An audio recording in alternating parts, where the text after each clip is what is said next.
docteur Roch Christian Johnson, vous êtes conseiller médical à la Fondation Raoul Follereau.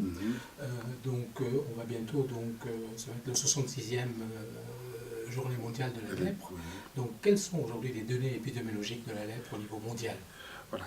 Pour ce qui concerne les chiffres, aujourd'hui, et ceci depuis pratiquement 10 ou 15 ans, nous avons autour de 200 à 220 000 nouveaux cas chaque année. Alors, comment se répartissent ces nouveaux cas dans le monde? Nous avons 80% de ces 200 000 nouveaux cas qui proviennent de l'Inde, de l'Indonésie et du Brésil. Quant au continent africain, c'est autour de 20 à 25 000 nouveaux cas chaque année. Il y a des pays qui ont une charge de morbidité très importante. Par exemple, dans les pays coordonnés par la Fondation Raoul Follereau, c'est la Côte d'Ivoire, où on a autour de 1000 nouveaux cas chaque année. C'est Madagascar, où on a 1500 nouveaux cas chaque année. Ces chiffres ne traduisent pas forcément la gravité de la question. Il faut dire que parmi les 200 000 nouveaux cas dépistés chaque année, nous en avons selon les pays, 10 ou 25% qui sont déjà dépistés avec des infirmités, qui sont des infirmités que le malade va garder à vie. Et c'est ce qui permet aujourd'hui d'avoir les 3 millions de personnes qui sont guéries de la bactérie, mais qui traînent encore les complications de la maladie. Voilà à peu près pour ce qui concerne les chiffres aujourd'hui. Un autre chiffre qui est important à mentionner, c'est que parmi ces nouveaux cas, nous avons une proportion élevée de femmes et d'enfants qui sont encore touchés par la maladie. Autour de 10%, 5 à 10% des nouveaux cas sont encore des enfants. Et cet indicateur est important pour nous parce que c'est l'indicateur qui nous permet de démontrer que la transmission continue encore dans les communautés. Voilà à peu près globalement les chiffres pour ce qui concerne la lèpre aujourd'hui. Comment est pris en charge aujourd'hui la lèpre en termes de traitement? Aujourd'hui, nous avons un traitement qui est une association d'antibiotiques, une association de 3 antibiotiques. Cette association a été mise en place dans les années 80 par l'Organisation mondiale de la santé et la chance que nous avons, ce traitement est toujours efficace. C'est une association d'antibiotiques qu'on appelle la polychimiothérapie et qui est donnée pour une durée de 6 mois ou de 12 mois en fonction de la gravité de la maladie. Cette prise en charge concerne donc le traitement antibiotique. Mais en plus du traitement antibiotique, nous avons les autres composantes des soins. Ces composantes, c'est essentiellement la prévention des invalidités et la réadaptation physique. C'est-à-dire que le malade qui a déjà des séquelles, on va lui faire de la chirurgie pour le réhabiliter.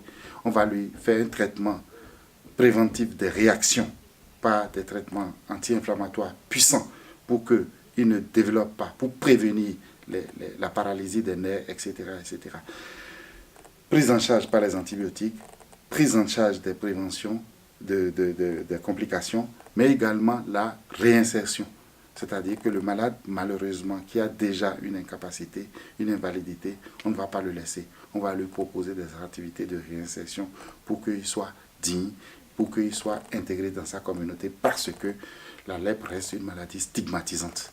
Donc voilà les composantes de la prise en charge, qui est une prise en charge globale du malade, aussi bien dans ses aspects humains que médicaux.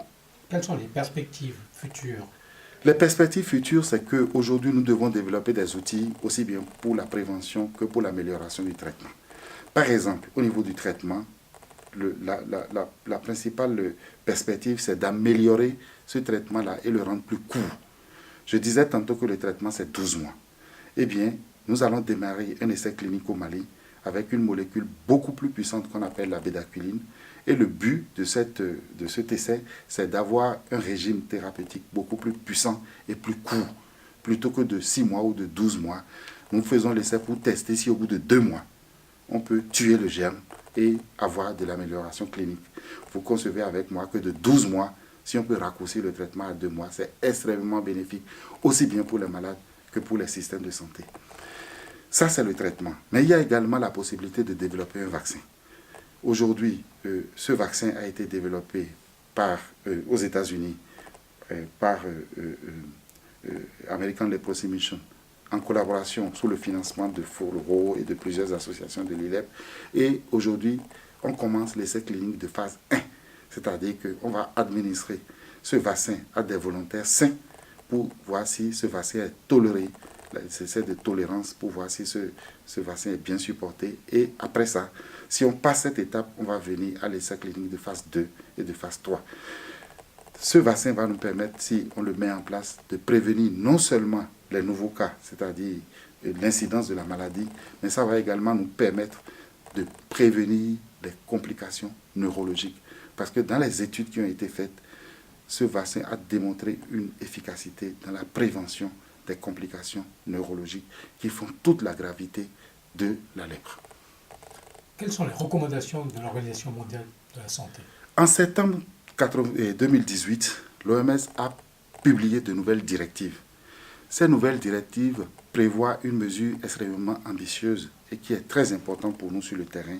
C'est que depuis septembre 2018, nous avons un outil qui nous permet de briser la transmission de la maladie. C'est la chimioprophylaxie avec la dose unique de rifampicine. Concrètement, qu'est-ce que ça veut dire?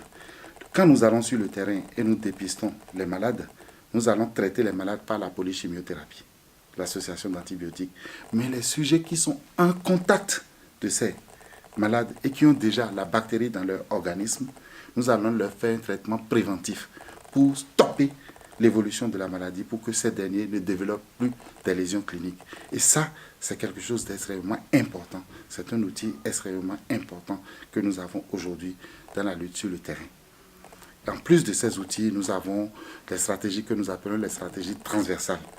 Le dépistage intégré des maladies de peau, c'est un outil qui nous permet non seulement de dépister la lèpre, mais de dépister les maladies dermatologiques courantes et d'éviter la stigmatisation.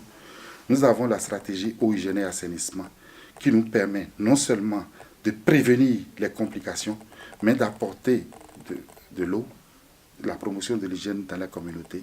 Et ça, c'est un outil performant que nous avons aujourd'hui d'acceptabilité de la démarche de la lutte contre la lèpre. Nous avons la promotion de l'auto-soin. Je disais tantôt que quand il y a les paralysies ou les atteintes des nerfs, le malade va se blesser et ne saura même pas qu'il est blessé. Comme il va au champ, il travaille, il va s'infecter. Et si on ne sait pas faire, ça va aboutir à des amputations. Cette stratégie d'auto-soin permet d'anticiper. Et aujourd'hui, nous avons jusqu'à 95% des malades qui bénéficient de cette stratégie, qui cicatrisent leurs plaies et qui ne développent plus de complications.